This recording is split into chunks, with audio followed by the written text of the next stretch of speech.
Boa noite. Boa noite.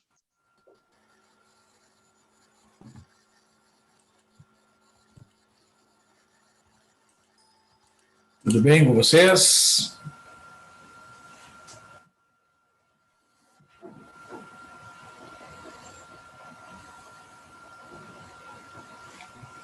Tudo certo, professor. Só tem algumas.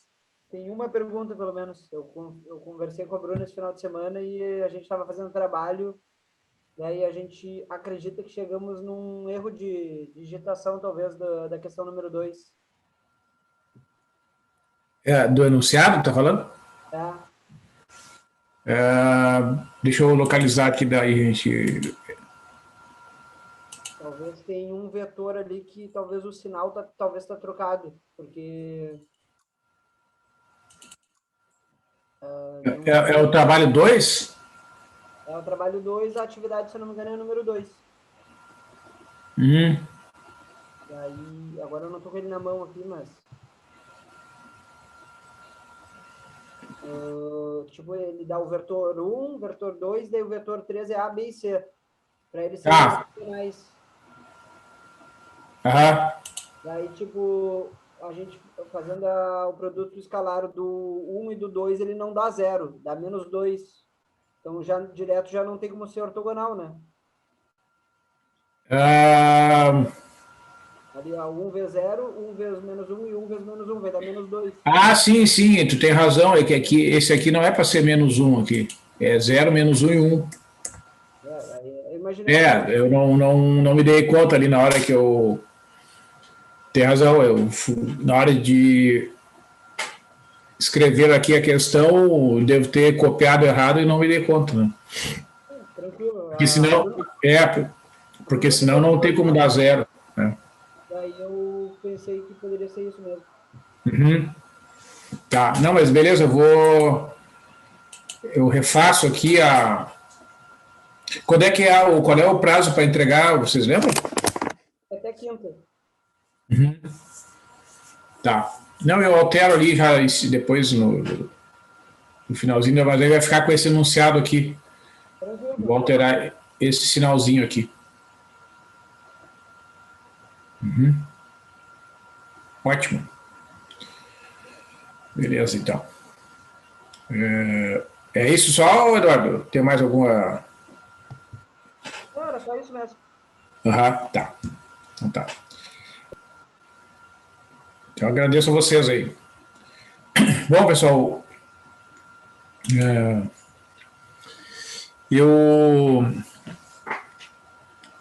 na aula de hoje eu quero dar um retorno para vocês a respeito aquela atividade de avaliação intermediária das disciplinas de graduação, né, que ocorreu agora no período final do mês de abril, início do mês de maio, né, e eu me lembro que eu cheguei a conversar com a turma aqui, mas tem acontecido, né, essa situação, às vezes um de vocês assiste num dia, outro assiste no outro, então hoje, por exemplo, então tem a Gabriela, a Bruna e o Eduardo, né, três participantes aqui, é um grande número, considerando o histórico recente aqui da turma, né, agradeço aí a participação de vocês.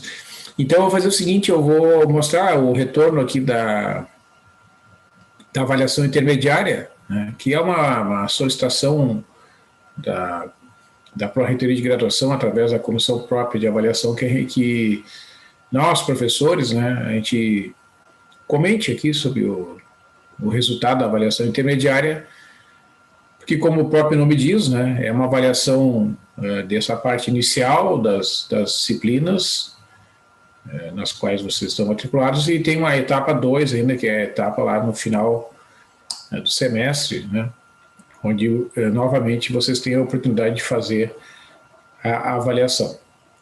Então, desde o ano passado, né, no primeiro semestre do ano passado, a gente tem tido essas aulas, como a universidade tem denominado, né, é uma intermediação online, né, a gente tem usado vários recursos, né, dependendo do professor, dependendo da disciplina, através do Zoom, através do Moodle. Eu tenho usado também alguns outros recursos, como GeoGebra. Então, essas ferramentas, né, de comunicação, a disponibilização de trabalhos e outras atividades ali no Moodle, vêm sendo chamadas, né, de intermediação online, né, porque é uma outra forma, né, da gente desenvolver as aulas, desenvolver assim o contato com os alunos de uma forma diferente que não a presencial, que é o que a gente vinha fazendo até o início do ano passado, né? Então, eu vou mostrar para vocês aqui, houve uma participação bem pequena, né, apenas uma pessoa respondeu, né, mas, enfim, é o que nós temos aqui para avaliar. Ó. Então,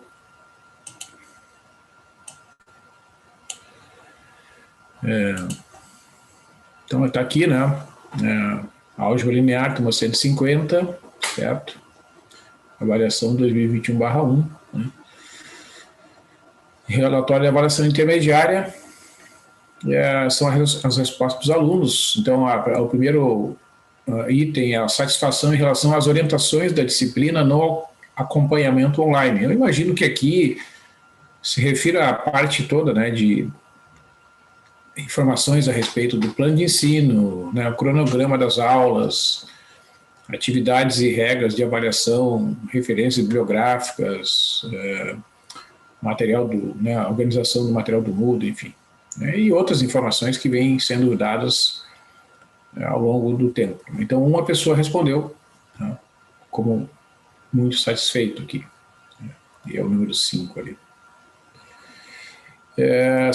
A satisfação em relação aos materiais disponibilizados pela disciplina, aqui eu acho que se refere, né, aos textos de apoio, lista de exercícios, referências bibliográficas, livro-texto, vídeos através da playlist do YouTube, né? Então, todos esses materiais, também apenas uma pessoa se manifestou como muito satisfeito. Em relação às ferramentas utilizadas para a intermediação online, que inclui aqui essas aulas do Zoom, né? As gravações dos vídeos, né, que os vídeos são processados e publicados posteriormente, né, não é em tempo real que o vídeo é publicado, e é num outro ambiente, né, no ambiente do YouTube. Então, eu criei para esta disciplina uma playlist, né, onde as aulas vão sendo ordenadas ali por assunto e data, né, em que elas são geradas. Sim, eu realmente não faço, né, uma edição muito sofisticada, então, né, realmente nisso é uma edição bem básica, assim, temos o vídeo processado. Mas, enfim, a pessoa está satisfeita, está muito satisfeita. Em relação à adaptação na forma de avaliação da disciplina, né, que eu tenho usado esses trabalhos, né, que, conforme agora está em andamento essa segunda atividade de avaliação, também a pessoa está muito satisfeita. E aqui, nesses dois últimos itens, parece ser uma autoavaliação, né? O aluno avaliando a si mesmo. Então, a avaliação de sua dedicação e empenho na disciplina. Então, a pessoa respondeu como satisfeita.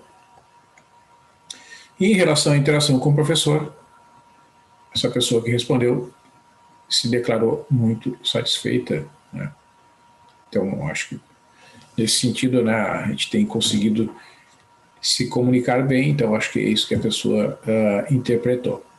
Não tem nenhuma observação por escrito, assim, algum comentário que às vezes os alunos fazem, né, mas enfim, né, parece que não é obrigatório, né, é opcional. Tá? Então, embora, né, tenha sido um número bem pequeno de respondentes, né, estou dando retorno aqui para vocês. É importante, então até reforço, sim, né, pessoal, vocês né, no futuro vão, se já não executam, né, se não, já não realizam alguma atividade profissional, vocês vão realizar, né, ou como professores, ou como em alguma outra área de atividade e a gente sempre está sendo avaliado, né? Então, para mim, é uma satisfação, evidentemente, né? Ver que as pessoas, quem se manifestou, ele está considerando, ao fim e ao cabo, né? Acho que está considerando um bom trabalho que está sendo feito, mas de qualquer modo, né, a gente sempre tem alguma coisa a melhorar, a gente sempre tem alguma coisa para aprender, então vocês, né, futuramente, né, vão ver que é importante, né, quando alguém vem e faz uma avaliação, olha, eu acho que pode melhorar isso, então se sintam à vontade, se quiserem, né, fazer alguma sugestão ali mais adiante, naquele período lá do final do semestre, né, qualquer sugestão que possa ser executada, evidentemente, né, se tiver recursos para isso,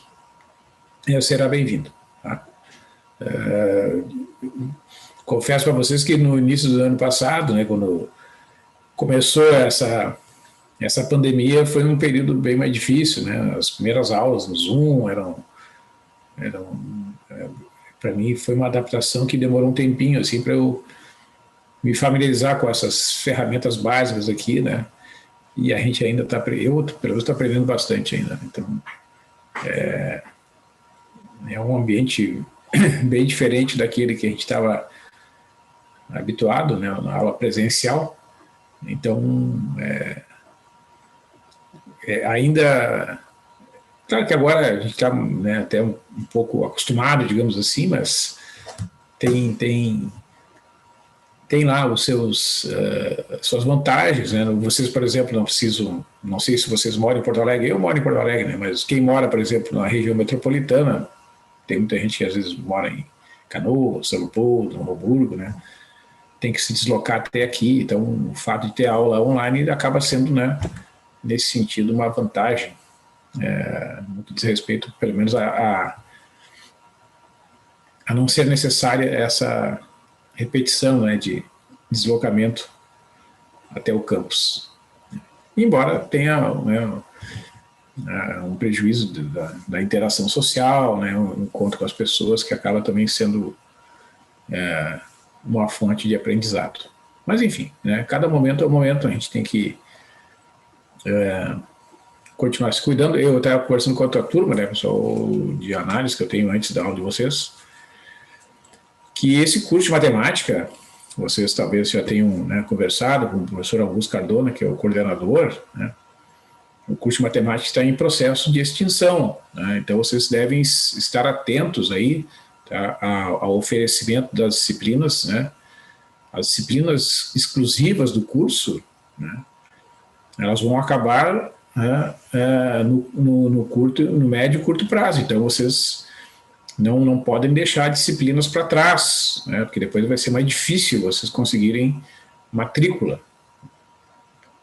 Porque o vestibular já não está oferecendo vagas para o curso de matemática, né, há 3 anos já. Isso significa que o curso não terá renovação, né? Ele vai, em algum momento, vai deixar de existir. Então, essas disciplinas específicas, né? Oi? Eu sabia já dessa do curso que ia acabar, mas o bacharel também acaba? Sim. Eu achava que era só licenciatura. Não está havendo vestibular tanto para a licenciatura quanto para o bacharelado. Né? E, então, existe um planejamento, né, de que as disciplinas específicas, tanto do bacharelado quanto da licenciatura, né, elas vão ser oferecidas por um tempo e depois não mais. Eu sabia, quando 2019, eu acho. Foi no segundo semestre de 2019 que comentaram isso. E são os 3 cursos, né? Matemática, física e química, né? Isso, exatamente. Então, por exemplo, a introdução à geometria diferencial, né, que é uma disciplina exclusiva do bacharelado, né, vai ser oferecido uma turma no semestre que vem. Né, e eu que ministro essa disciplina há bastante tempo já, e o professor Augusto Cardona já falou, deve ser o último semestre.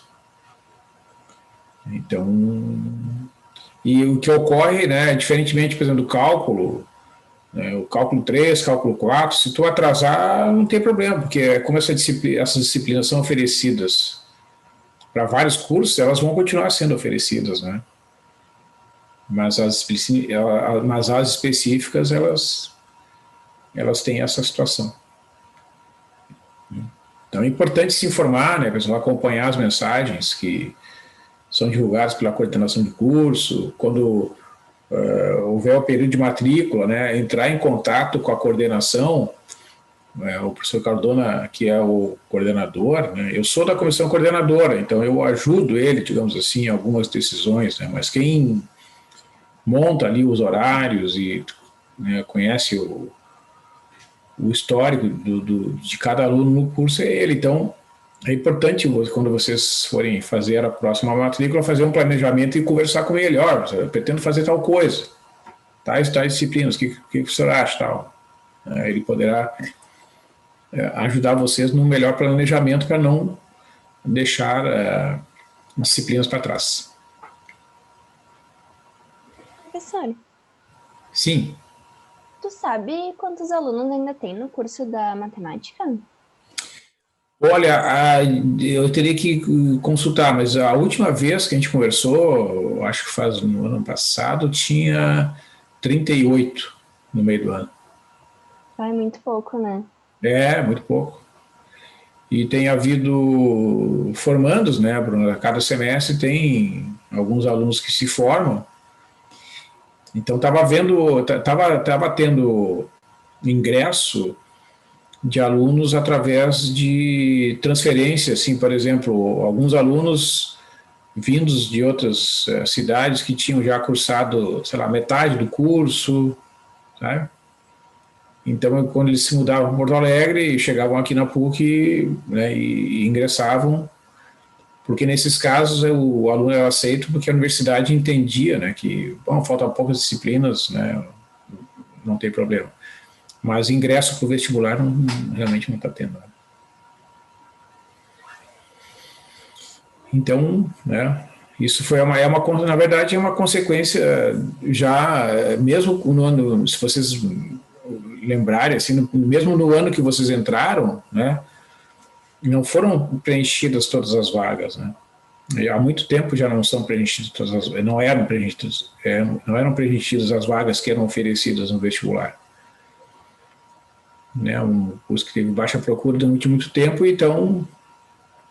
Tem muita baixa procura, né? Quando eu entrei, professor, eu entrei em 2012, eram 2 turmas de 40 ou 50, porque a galera entrava muito pelo ProUni, eu acho, ou não. Acho que era não sei agora o... Isso. É o ProUni, né? E daí no segundo semestre saía para as engenharias. Exatamente. O curso, na verdade, ele era uma porta de entrada para a universidade. Universidade, é. A pessoa não ingressava no curso de matemática, ela ingressava na universidade através do curso. Então fazia isso que tu falou. Ficava ali um semestre no curso de matemática, porque a disputa pela vaga era quase inexistente, né? E aí, no segundo semestre, fazia uma transferência para engenharia, para, enfim, né, economia e outros cursos. Então, a entrada no curso era apenas um número, né, era uma fantasia aquele número, ele não se manteve no tempo. Né? O primeiro semestre entrou 2 turmas de 40, mais ou menos, e daí no segundo era uma turma de 10. Isso mesmo. Era um decrescimento assim absurdo do primeiro para o segundo semestre. Né? E é por isso que acontece como essa turma de vocês aqui, né? Claro. A álgebra linear é uma disciplina que eu venho trabalhando, acho que faz uns 5, 6 anos ou mais até, que eu venho dando álgebra linear. E as turmas têm sido assim, 5, 6 alunos. Né?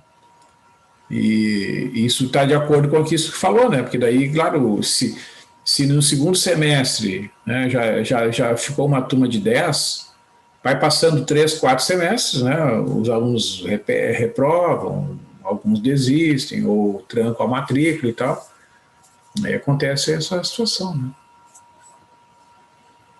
Então, assim, né, olhando o cenário brasileiro, né, e até um cenário do Estado aqui, né, de conhecimento de vocês, que eu não vejo perspectiva de mudança no curto prazo, né, de que a carreira de professor vai se tornar atraente, né? Então, no curto prazo, eu não acredito que isso aconteça.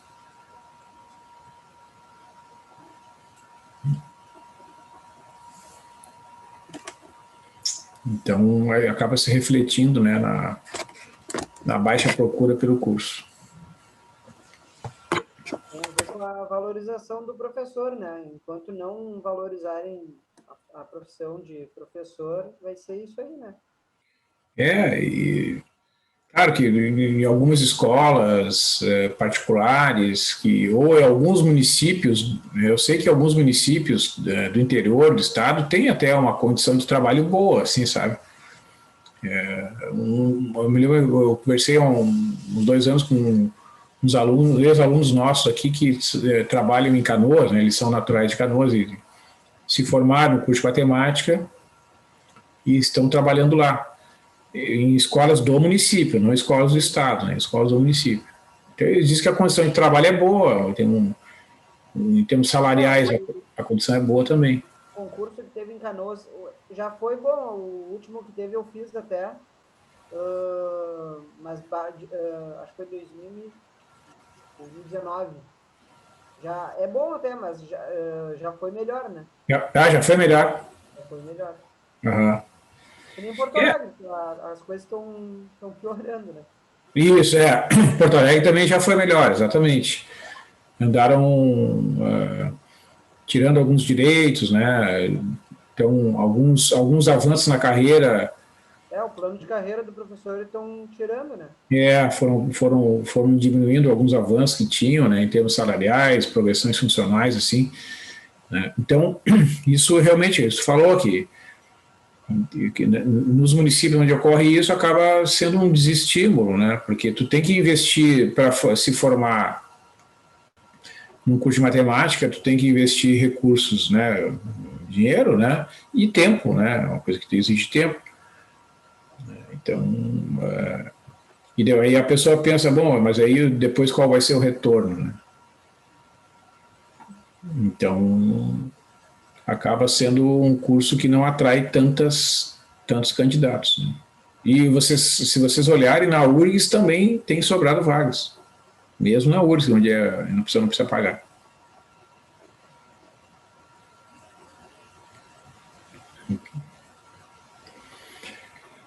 Mas bem, pessoal, então eu vou dar continuidade aos estudos que a gente vem fazendo, né? Foi bem oportuna aí a observação a respeito do trabalho, eu vou fazer a correção.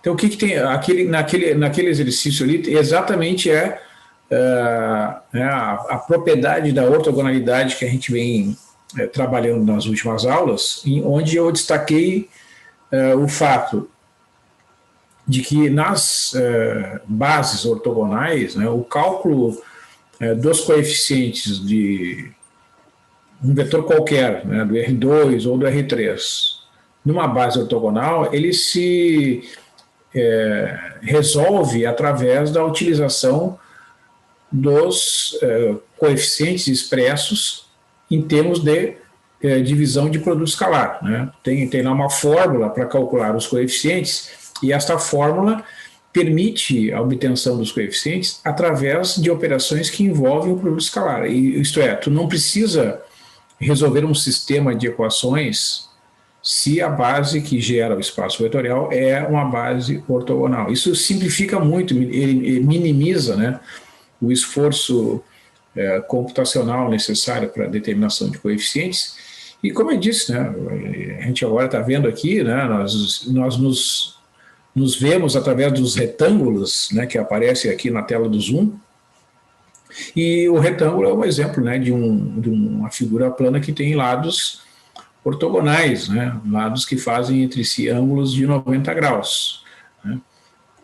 Os móveis que tem dentro das nossas casas, as paredes das nossas casas são ortogonais. Então, o ângulo de 90 graus está muito presente, né, porque a solução ortogonal é uma solução realmente mais econômica, segura, né, e mais fácil de ser realizada, de ser colocada em prática. Tá?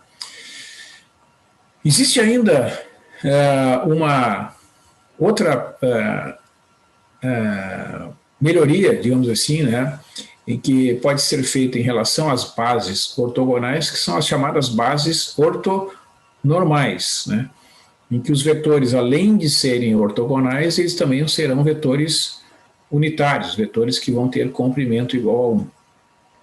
Então, na aula de hoje eu vou mostrar para vocês o conceito, né, de norma ou módulo de um vetor e o processo de normalização, e um processo que é conhecido como o processo de ortogonalização de Gram-Schmidt, que consiste no seguinte: se uma base de um espaço vetorial não é ortogonal, eu posso transformar aquela base em uma base ortogonal. Imagine dois vetores assim, fazem ângulo, digamos, vamos fazer um efeito de 45 graus, tá? Entre si. Então, o que é feito no processo de Gram-Schmidt? É feita uma rotação para que o ângulo entre os dois vetores passe a ser de 90 graus. Tá? E depois eles são normalizados, cada vetor é transformado num vetor unitário. Né? Então é isso no que consiste o processo de Gram-Schmidt, e acaba simplificando ainda mais o cálculo dos coeficientes nas bases ortonormais, como a gente vai ver a seguir. Tá? Então, eu vou compartilhar aqui com vocês o arquivo da aula de hoje. Não, esse aqui é do trabalho, então...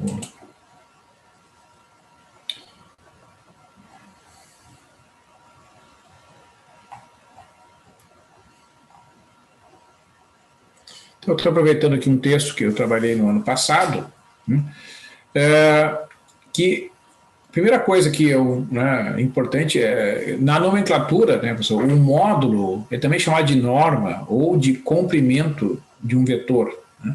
Mas eu vou usar o termo norma, né, que é como geralmente é referido esse cálculo aqui nos livros de álgebra linear, como o livro do Boldrini e outros autores. Então, a norma de um vetor, se o vetor for um vetor XY pertencente ao R2, né, munido do produto escalar usual, tá? Isso aqui é importante, né, porque o produto escalar ele tem muitas definições diferentes. Tá? Eu estou falando sempre do produto escalar usual. Quando eu não me referir é porque é o produto escalar usual. Tá?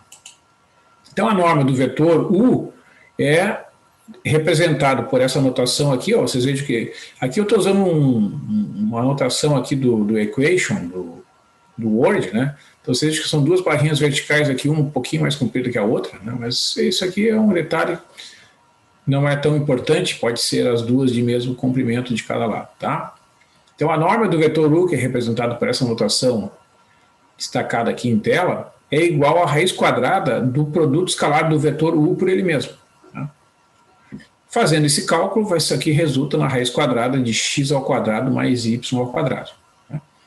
Então, esta fórmula, né, permite calcular a norma ou o módulo, né, o comprimento de um vetor qualquer do R2. No espaço tridimensional, né, a gente vai considerar um vetor XYZ qualquer, né, do R3, certo? Então a norma deste vetor será também definida como a raiz quadrada do produto escalar do vetor U por ele mesmo, que é a raiz quadrada de x ao quadrado mais y ao quadrado mais e ao quadrado. Tá? Se o módulo do vetor U for igual a 1, então esse vetor vai ser chamado de vetor unitário, né? Um vetor cujo comprimento, cuja norma é igual a 1, ou que ele está normalizado. Né? E todo vetor não nulo pode ser normalizado fazendo-se o próprio vetor dividido pelo seu módulo, pela sua norma. Este vetor resultante aqui da divisão, né, do vetor U pela sua norma, obrigatoriamente será um vetor unitário. Isso pode ser feito com qualquer vetor diferente do vetor nulo. Tá? Então, como exemplo, né, vamos pegar aqui o vetor 3, 4. Ó. Certo?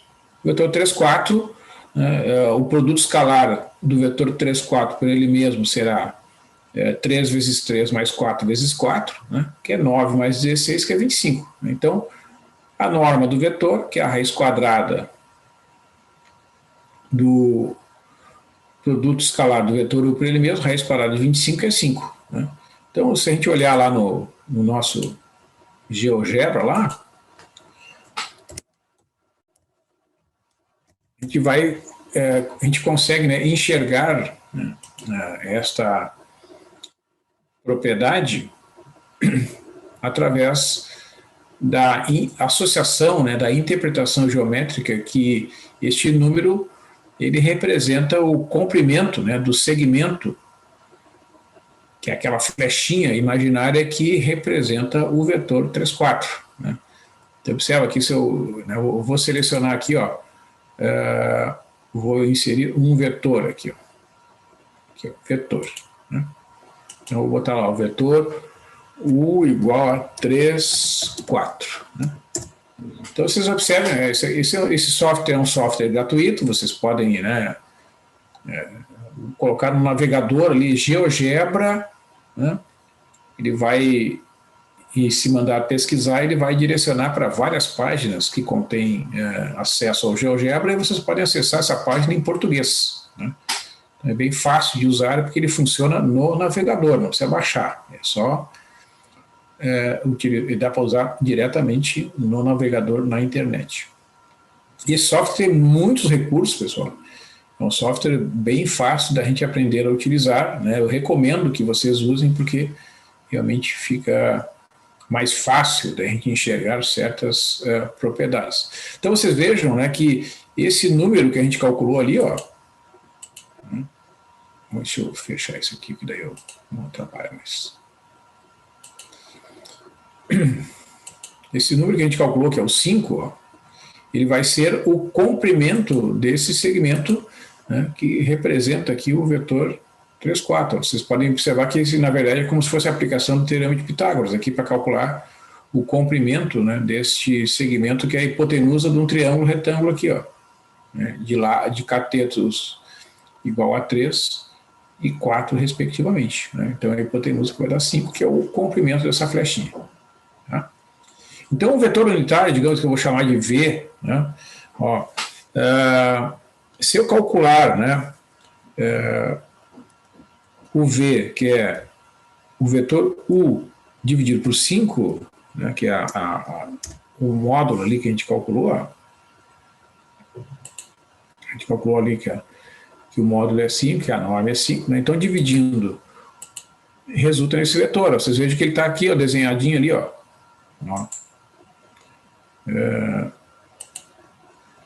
Ver se eu consigo pegar uma cor diferente aqui para ele.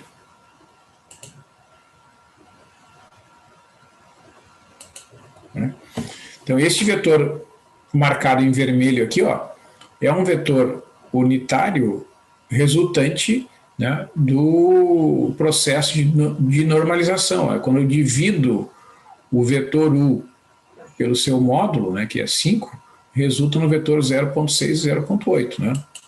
Ó, que é o processo que a gente chama de normalização. Eu divido o vetor U pela sua norma, 3 e 4 dividido por 5 dá 3/5 e 4/5. Pode escrever como número fracionário 3/5 e 4/5, ou 0,6, 0,8, né? Então é o que eu faço a comprovação, né, de que o vetor V realmente é um vetor unitário. Né? Ó, a norma do vetor V é a raiz quadrada de 3/5 ao quadrado mais 4/5 ao quadrado. 3 ao quadrado é 9, 5 ao quadrado é 25. Então é 9 sobre 25 mais 16 sobre 25. Soma aqui, ó, dá 25 dividido por 25, raiz quadrada de 1 que é igual a 1. Então realmente esse vetor representado, né, nessa figura, né, é um vetor unitário que tem a mesma direção, né, e o mesmo sentido, né, do vetor U. Então isso é bem interessante. E o que é, assim, pessoal, a gente vai descobrindo aqui, né, diversos recursos aqui desse software. Por exemplo, eu posso exportar essa imagem, né, essa figurinha aqui, eu posso exportar lá para o meu arquivo de Word ali, né, que fica depois disponível para vocês, né? Então eu copio para a área de transferência e posso representar aqui, ó. Certo? Então está ali o vetor U e o vetor V, né, representados ali na mesma figurinha. Muito bem. Então,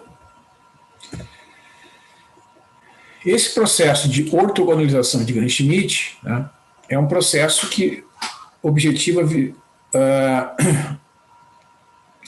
o cálculo de uma base ortonormal. O que é uma base ortonormal? É uma base ortogonal formada de vetores unitários. Ó, né? Uma base ortonormal é uma base ortogonal formada por vetores unitários. Isto vai simplificar, vamos escrever aqui, ó, o cálculo dos coeficientes. Veremos depois. Muito bem. Aqui no livro do Boldrini, tá?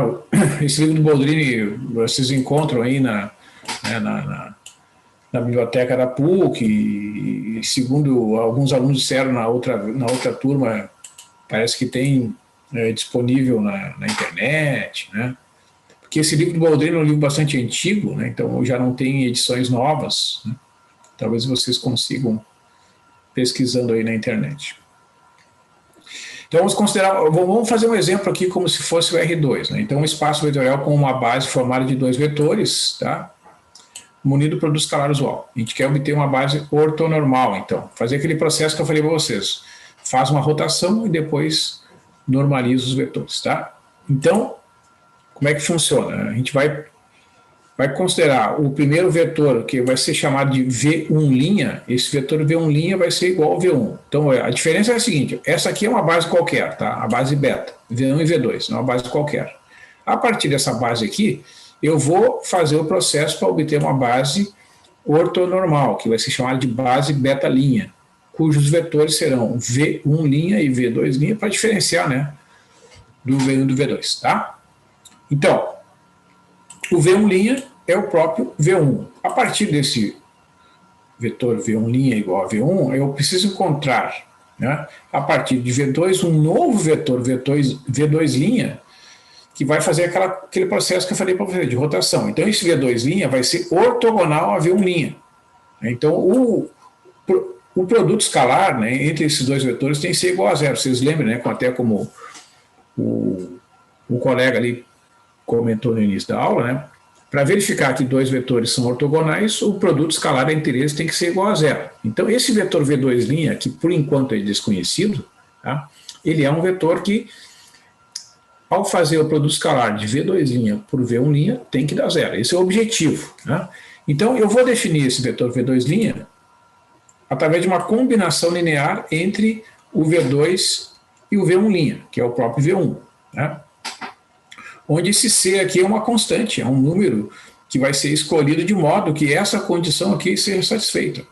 Eu quero descobrir se existe uma constante C para que esta combinação aqui resulte realmente num vetor V2' que vai ser ortogonal ao V1'. Então o que eu faço? Eu substituo, né, no lugar do V2', eu vou substituir esta combinação aqui, vou fazer as contas. Vai ficar V2 menos C V1', o C é, por enquanto, desconhecido, né?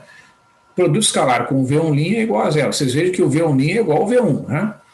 Desenvolvendo essa multiplicação aqui, essa aqui é como se fosse a propriedade distributiva, vai ficar V2 escalar V1' menos a constante C V1' escalar V1' é igual a zero. Tá? Então, isolando o C, né? Isso aqui é uma equação, ó. Certo? É uma equação. Né? Então, Vamos fazer o passo intermediário aqui, né? Ó, se eu olhar isso aqui como uma equação, né?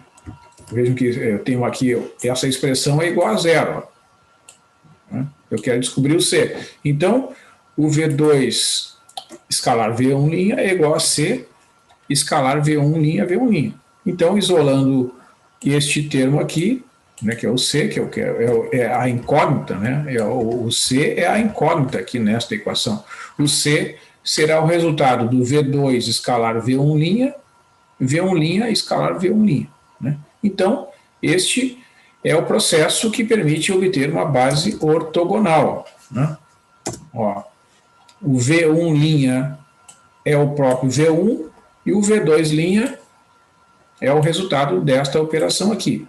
V2 menos V2 V1' dividido por V1', V1', vezes V1'.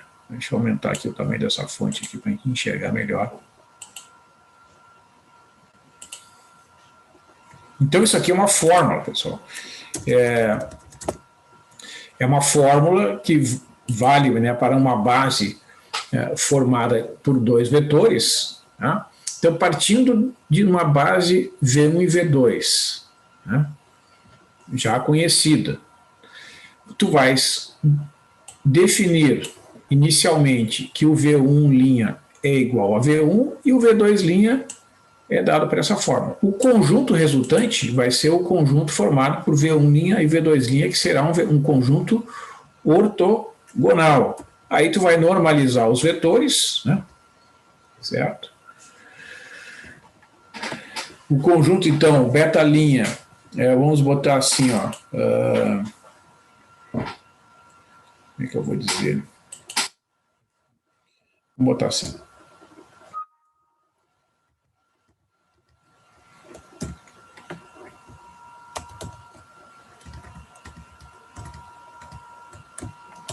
Vai ficar bem claro, senão vai dar confusão.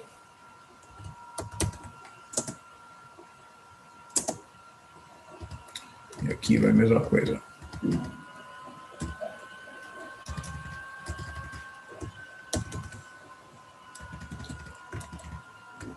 Vai dividir cada um deles pela sua norma. Então, esse conjunto aqui, vamos chamar ele de beta, duas linhas, sei lá. Tá? É o jeito. Este conjunto, então, será uma base ortonormal do conjunto V. Tá? Então, assim, a notação é bastante carregada, né? Mas vocês observem que esse V1' aqui, ó, nada mais é do que o próprio V1. Tá? Então, o processo de ortogonalização de Gram-Schmidt, aqui no caso só tem duas etapas, né? Mas se for feito para um conjunto com 3 vetores ou com 4, é um processo ordenado, tem que fazer nas etapas que elas são apresentadas, né? Considerando que esta aqui é a primeira e depois vem essa aqui. Não dá para fazer fora de ordem que não vai funcionar. Tá? Então vamos olhar aqui. Ó. Esse primeiro exemplo. Eu tirei lá do livro do Boldrini. Né? Ó. Aqui. Vamos fazer bem tranquilamente aqui. Vamos considerar essa base aqui, a base formada por o vetor 2,1 e o vetor 1,1, uma base do R2. Né? Vamos obter a partir de beta, aqui é beta, vou botar aqui o símbolo aqui.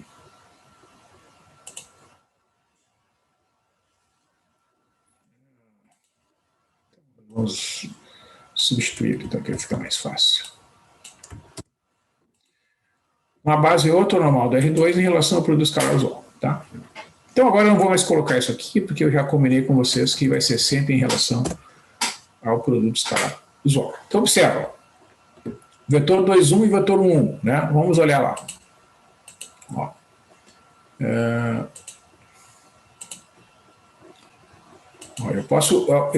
Eu descobri aqui, pessoal, que eu posso compartilhar um gráfico que ele vai me gerar um link, quer ver? Vou mostrar para vocês. Vamos supor que vocês queiram mostrar para um colega e tal. Ó, vocês podem compartilhar, ó.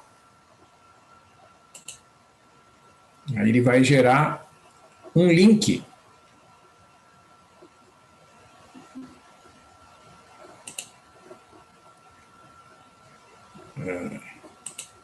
Tá compartilhado. Ah, tá. Eu acho que tem que fazer diferente. Ah, tá aqui, ó. Ó. Vendo? Aí vocês vão ali copiar, né?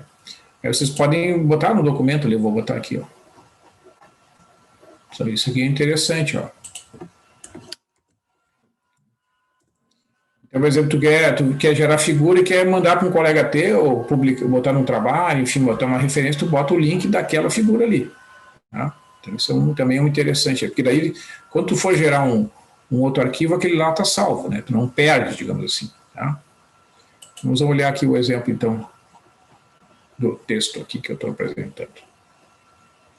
Para a gente olhar esses vetores, né, para mostrar que eles não são ortogonais, a gente faz o produto escalar e vê que não dá zero, e a gente pode também olhar o gráfico, quer ver? Ó, o vetor 2, 1, digamos lá, vou chamar de V1, o vetor 2, 1, tá? E o vetor V2 é o vetor 1, 1. Ó. Então dá para ver claramente, né, que esses vetores não são ortogonais. E aqui, ó, no GeoGebra, vocês podem calcular o produto escalar fazendo esta operação aqui, dot. Tá? Quando vocês escrevem, ele vai apresentar a palavra dot, mas depois que executa, ele só bota o resultado ali, né? Tá? Então lá no texto, né, eu fiz o cálculo aqui, ó, para mostrar. Vamos chamar isso aqui, vamos fazer o produto escalar desses dois aqui. Vamos fazer aqui no braço.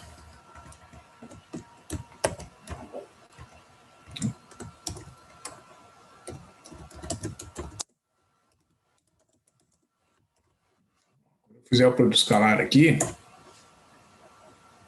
como a gente já fez lá em outros exemplos, dá para fazer de cabeça, né? Digamos assim, 2 vezes 1, opa, faltou igual, né? Mais 1 vezes 1, né? 2 mais 1 igual a 3, né? Então, vocês vejam que esse resultado aqui é diferente de zero, né? Portanto, os vetores não são ortogonais, né? Então, o resultado do produto escalar corresponde, né, àquela visualização ali no GeoGebra, tá? Então, o que a gente vai fazer, né? Isso que eu falei para vocês, ó. Por isso que é bom olhar os vetores no início. Um deles vai ficar paradinho ali, ó, e o outro a gente vai fazer uma rotação aqui, ó. Esse V2 aqui ele vai vir para cá, né, ele vai apontar mais ou menos, depois que fizer o processo, ele vai ficar apontando mais ou menos para cá, assim, ó, né, no segundo quadrante aqui, para fazer um ângulo entre os dois que vai ser transformado no ângulo igual a 90 graus, tá? Então vamos ver ali como é que é o processo. Então o V1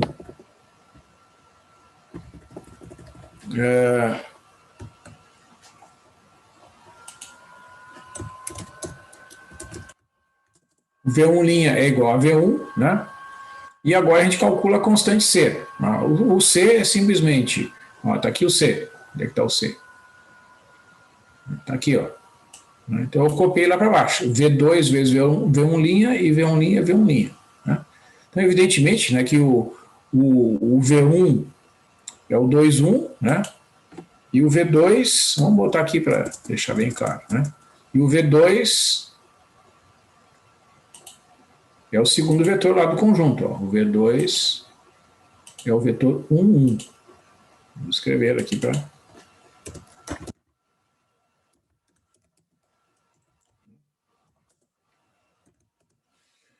Então,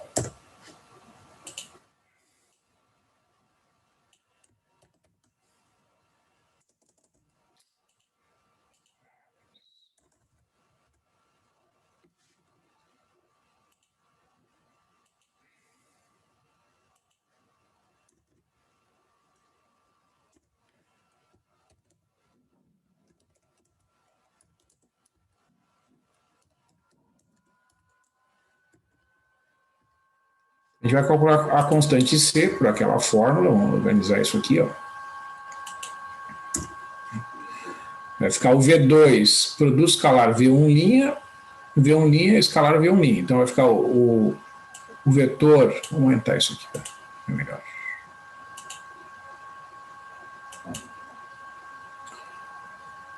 Um vezes 2 mais 1 vezes 1 aqui no numerador, que dá 3, né, que a gente já calculou antes. 2 vezes 2 mais 1 vezes 1, 4 mais 1 dá 5. Então a constante é 3/5. Ó. Então agora eu vou substituir ali, vai ficar V2' igual a V2 menos a constante vezes V1'. Então V2 é o vetor 1, 1. Por isso que é importante a gente, né, organizar os cálculos ali. O vetor V2 é o 1. Então substituo aqui. 1, 1 menos 3/5 vezes o vetor 2, 1. Fazendo as contas detalhadamente, né, resulta 1, 1 menos, ó, 3/5 vezes 2, 6/5. 3/5 vezes 1, 3/5. Então fica 1 menos 6/5 aqui na primeira coordenada e 1 menos 3/5 na segunda coordenada. Faz as contas aqui, ó, menos 1/5 e 2/5. Então vocês vejam, ó, esses dois vetores agora, eles serão ortogonais, tá? Quer ver, ó, o 2, 1 já está lá no gráfico. Eu vou botar o menos 1/5, 2/5 lá. Vetor V2'. Vou botar assim, ó, V2L, tá? V2L. Menos 1/5 e 2/5. Ó. Tá vendo aqui, ó? Menos 1/5 e 2/5. Né? Vocês vejam, então, que esses vetores aqui, ó,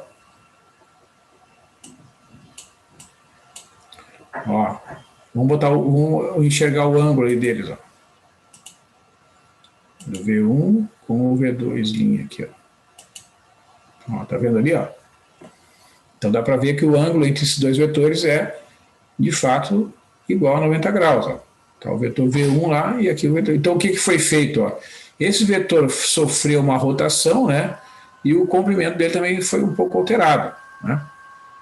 Bom, então agora eu tenho que transformar, né, esses dois vetores, o vetor V1' e o vetor V2', eu tenho que normalizar esses dois vetores, tá? Então aqui o cálculo primeiro é para comprovar, né, que os vetores são ortogonais, né? Ó, vetor V1', produto escalar V2'. Né? Ó, eles estão, eu vou botar até eles alinhados aqui para ficar mais fácil. Ó. 2 vezes menos 1/5 mais 1 vezes 2/5, né? Fica menos 2/5 mais 2/5, que é igual a 0. Tá? Então esse cálculo aqui, ó, né, comprova que os vetores, né, este resultado comprova que os vetores V1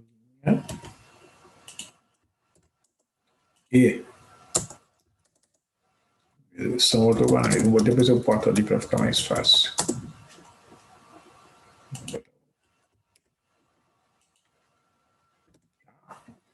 Então, isso, quando o produto escalar dá 0, né, é porque os vetores são ortogonais. Lembre daquela notação, né, que a gente pode utilizar aqui, né? Ó. Vou botar aqui. Notação para representar que dois vetores são ortogonais. Acho que ela está lá nos operadores. Está aqui.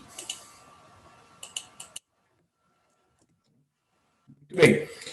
Agora que eu já obtive a base formada por vetores ortogonais, eles serão normalizados. Então agora vou normalizar. Calculo o módulo do V1'. Módulo do vetor 2,1, faltou o parênteses aqui.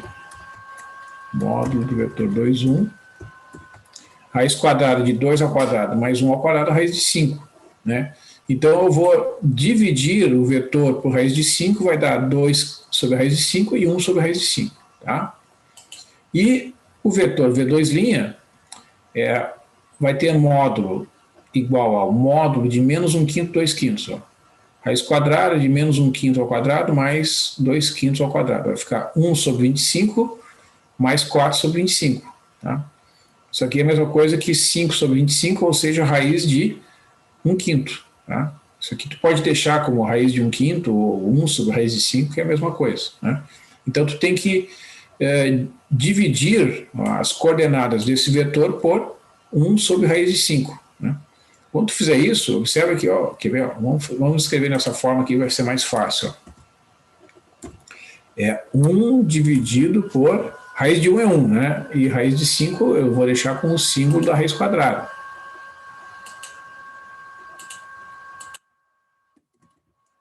Certo? Então, quando tu vai dividir, né, este número aqui, ó, essa fração aqui, vamos colocar aqui no lugar do... Dividir por 1 sobre raiz de 5 equivale a multiplicar por raiz de 5. Né? Então vai ficar menos raiz de 5 sobre 5 e 2 raiz de 5 sobre 5. Então esse vetor aqui é o segundo vetor unitário desta nova base. Então agora a base, que é uma base ortonormal do R2, é formada por esses dois vetores. 2 dividido por raiz de 5 e 1 sobre raiz de 5, e menos 1 sobre a raiz de 5 e 2 sobre a raiz de 5. Tá? Claro que esses números aqui eles não são números inteiros, tá, pessoal?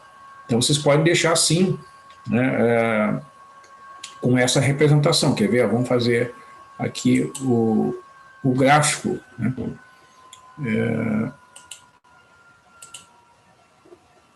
Desses vetores. Ó. Vamos botar aqui o 1 igual a 2 dividido... Aqui no GeoGebra é SQRT. SQRT parênteses 5. Então tá ali. 2 sobre e menos 1 sobre a raiz de 5. Então eu vou chamar de U2, né? Para dar um nome para ele aqui. Menos 1 dividido por SQRT de 5.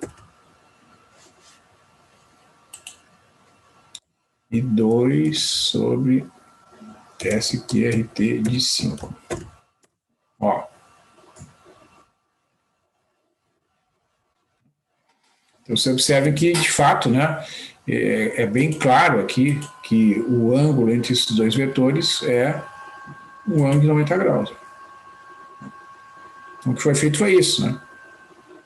Aquele primeiro vetor eu só dividi por raiz de 5, ó, e o segundo sofreu uma rotação. Né? Então aqui a gente pode botar ó, um texto, né?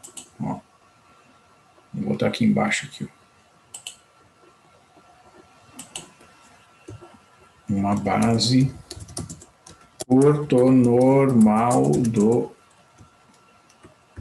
R. Vamos fazer o seguinte. Em LaTeX aqui que fica mais fácil. Uma base ortonormal do R2.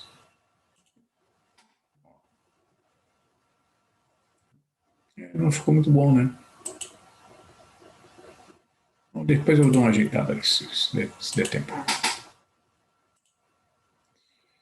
Eu vou exportar lá para o nosso texto.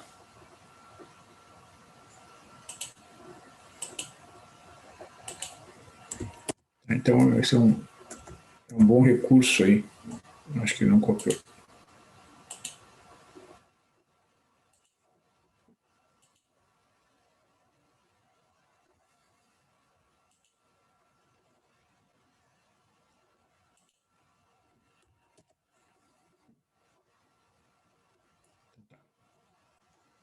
Agora, como é que fica no R3? No R3, para fazer o processo de ortogonalização de Gram-Schmidt, a gente vai partir ó, de um conjunto formado pelos vetores V1, V2 e V3. Vamos imaginar uma base, então, do R3, tá?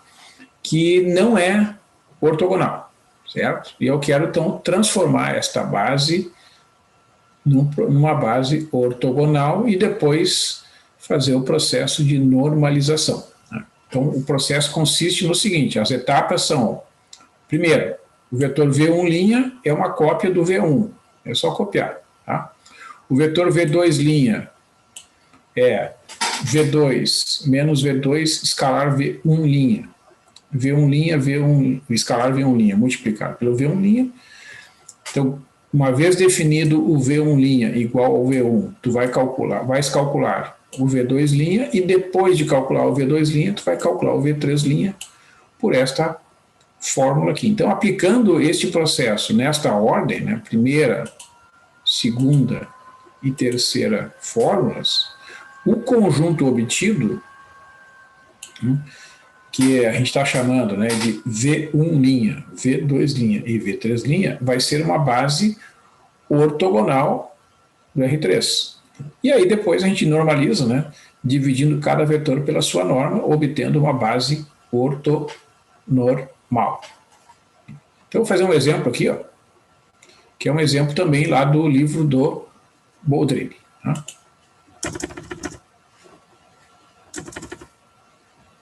Ó, então, observar que no livro ele comenta, né, que este conjunto aqui, ó, ele não é um conjunto ortogonal de vetores, né? Ó, veja que, por exemplo, se eu fizer o produto escalar do V1 pelo V2, já não vai dar zero. Vamos fazer aqui. Fazendo um só, que não dê zero, já é suficiente, né? Vamos fazer o V1 pelo V2. Bem fácil ali, vai ficar 1 vezes 0 mais 1 vezes 2 mais 1 vezes 1, né? 0 mais 2 mais 1, que é igual a 3, né? Ou seja, não dá zero, pronto. Não deu zero, já conclui, né, que o conjunto não é ortogonal, tá? Muito bem. Então, beleza. A gente vai identificar, né, os vetores de acordo com aquele formulismo ali. Ó. O V1' é simplesmente o V1, ou seja, o vetor 1, 1, 1. Tá ali. V2' é o V2 menos V2, produto escalar V1', V1', escalar V1' multiplicado por V1'. Então, substituo aqui, ó, quem é o V2? Está ali. 0, 2, 1. 0, 2, 1. Menos produto escalar do 0, 2, 1 pelo vetor 1, 1, 1, dividido pelo produto escalar desse vetor por ele mesmo, multiplicado ainda pelo vetor 1, 1. Então, isso aqui é uma substituição, né, naquela fórmula, né? Esse nome V1', que ele na verdade é igual a V1, né, é para facilitar o desenvolvimento do formulismo. Né? Então, o que a gente tem que cuidar aqui é a identificação correta, observar que esses conjuntos são conjuntos ordenados, né? Então, obrigatoriamente, esse aqui é o V1, esse aqui é o V2, esse aqui é o V3. Bom, então agora as operações todas são muito simples, mas elas são em grande quantidade, então a gente tem que cuidar. Né? Ó, 0 vezes 1, mais 2 vezes 1, mais 1 vezes 1 no numerador. No denominador, 1 vezes 1, mais 1 vezes 1, mais 1 vezes 1, tudo isso né, soma e divide, depois multiplica pelo vetor 1, 1. Vamos lá. O V2' é o 0, 2, 1 menos 0 mais 2 mais 1, dividido por 1 mais 1 mais 1 vezes o vetor 1, 1, 1. Então vai ficar o vetor 0, 2, 1 menos 2 mais 1 é 3, 1 mais 1 mais 1, 3. Então subtrai 0, 2, 1 menos o próprio vetor 1, 1, 1. Resulta 0 menos 1 na primeira coordenada é menos 1, na segunda coordenada 2 menos 1 dá 1, na terceira coordenada 1 menos 1 dá 0. Então esse vetor aqui é o vetor V2', né, lá do novo conjunto. Vejam que este vetor aqui, ó, já dá para verificar ali, ó, né, digamos, para adiantar. Ó. Esse vetor V1', ele é ortogonal ao V2', tá vendo lá? Ó. Faz o produto escalar desses dois primeiros aqui, ó, o V1' e o V2' vai dar 0 produto escalar. 1 vezes menos 1 dá menos 1, 1 vezes 1 dá 1, 1 vezes 0 dá 0, soma dá 0. Né? Muito bem. Agora, Vou calcular o V3 linha. Né? Então, vamos fazer o seguinte, vamos copiar aqui, ó, o V1 linha.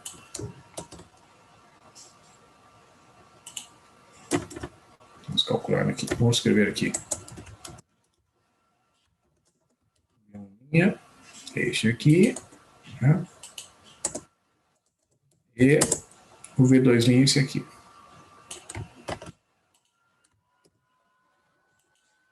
Vou colocar só o resultado aqui que a gente já fez as contas. Né? Muito bem, então,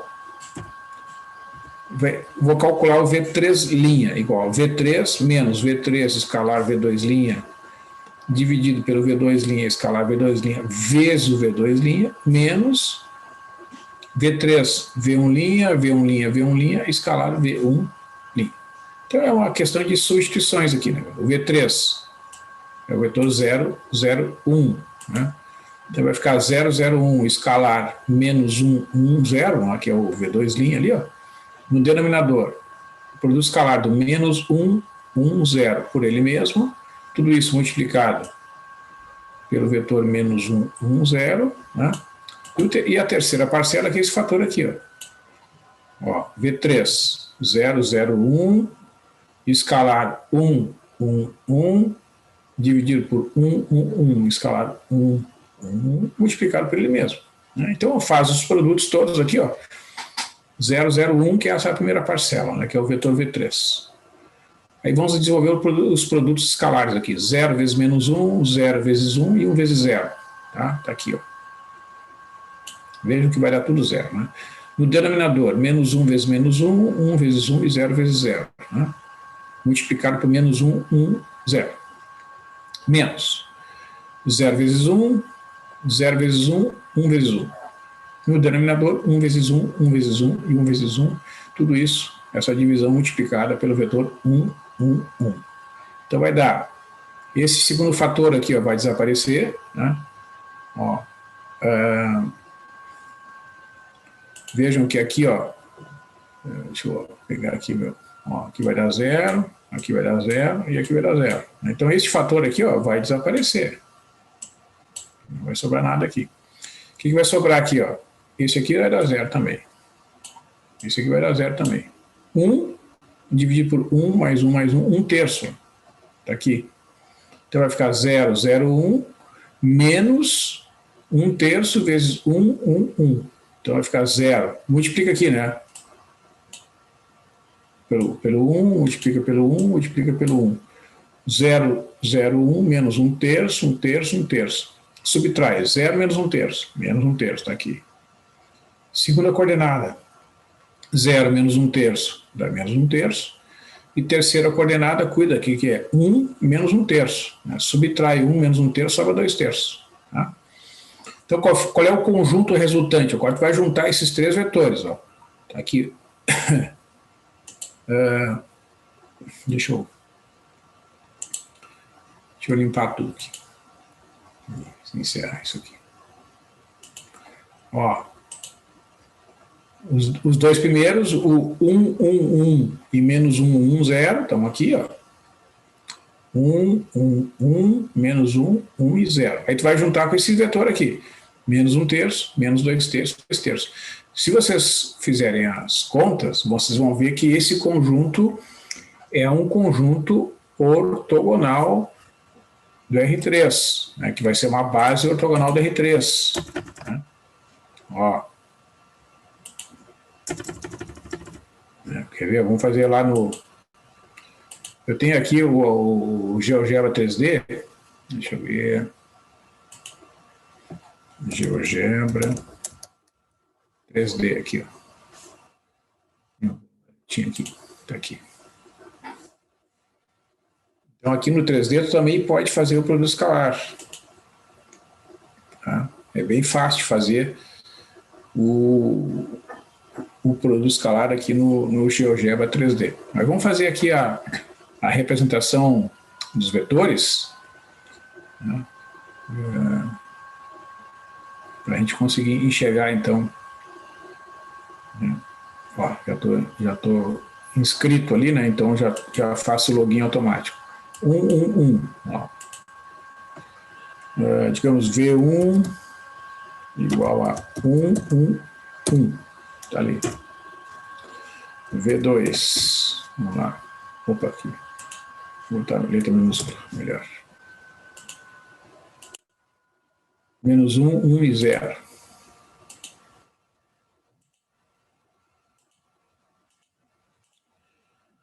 V2, menos 1, 0.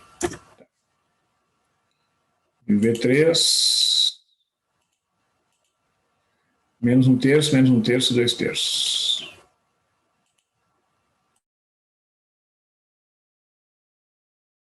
Menos 1/3. Menos 1/3 e 2/3. Tá? Muito bem. Então, quer ver? Ó, aqui, se vocês girarem aqui, vocês vão enxergar, né, em diferentes ângulos ali, ó, a posição dos vetores, né? E aí vocês podem calcular os produtos aqui, ó. Dot de V1, V2, quer ver? Ó, vai dar 0. Dot de V1 com V3, vai dar 0.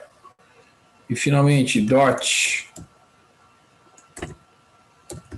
dot é o comando, né, que calcula o produto escalar, porque dot é ponto, né, em inglês, e como o símbolo do produto escalar é o ponto, então eles usaram essa expressão dot. Dot do V2 e V3 também vai dar 0. Né? Então, todos os produtos que são possíveis de fazer, né, a gente vê que resultam igual a 0. Né? Então, os ângulos entre esses vetores aqui já é de 90 graus. Né? Bom, então agora o que falta, né, é fazer a normalização dos vetores. Né? Certo? Então, agora vocês vão calcular o módulo de cada um desses vetores, dividindo cada um dos vetores pelo seu módulo, vocês vão obter esta base aqui, ó, fazer o primeiro cálculo. Ó. Depois o resto vocês podem fazer. Né? Vou calcular a norma desse primeiro vetor aqui.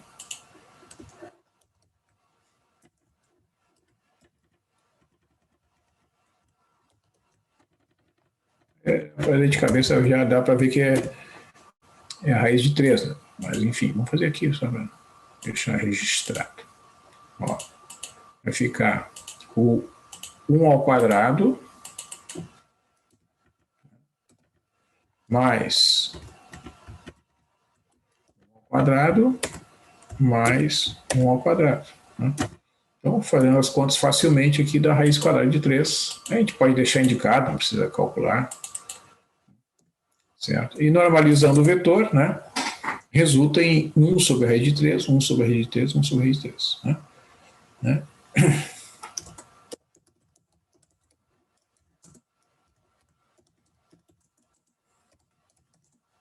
É esse aqui. Bom, os demais, né, são feitos analogamente.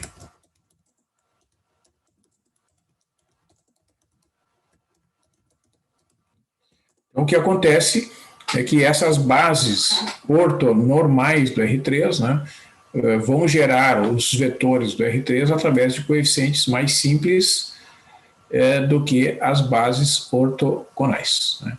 Então, isso a gente vai ver aí na próxima aula.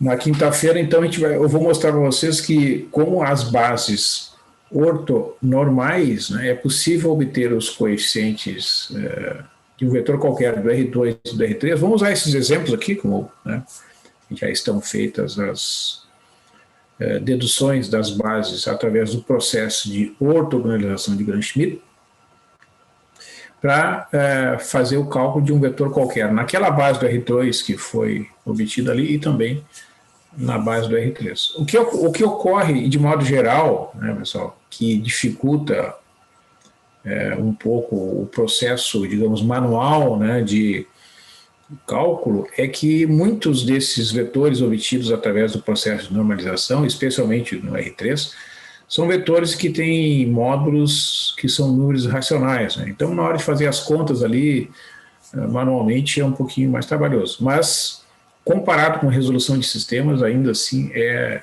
muito mais simples. Tá? A resolução de sistemas é uma coisa que demanda mais tempo, né? São muitas operações, tem que calcular os multiplicadores, usar o método de Gauss, né? E, claro, quem quiser usar, pode continuar usando, né? Não tem problema, mas conceitualmente e do ponto de vista da matemática, né?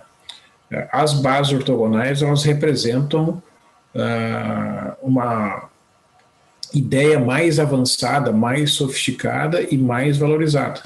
Né?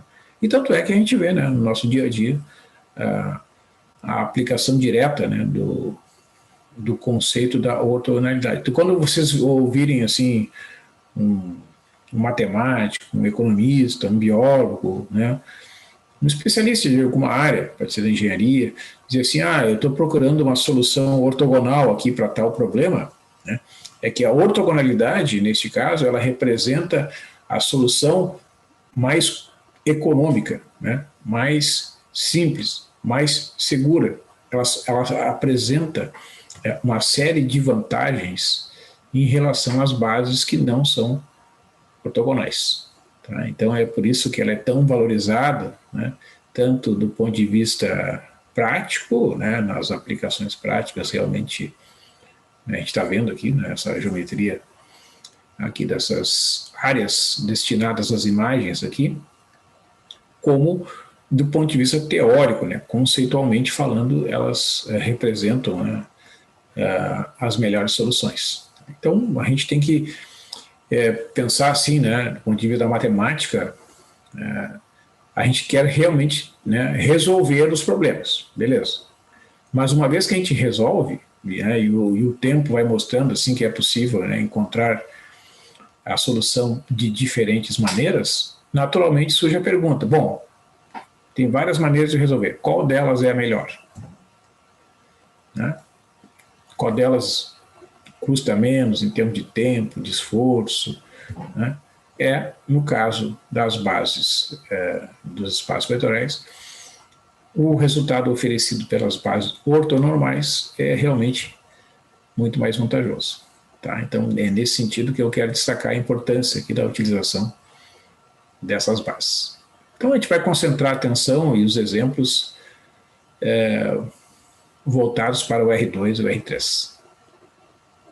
Certo, pessoal?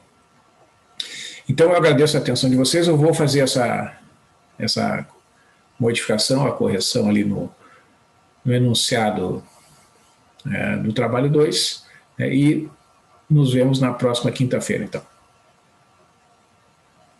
Uma boa noite para vocês. Valeu, boa noite. Boa noite, Tchau, tchau. Boa noite.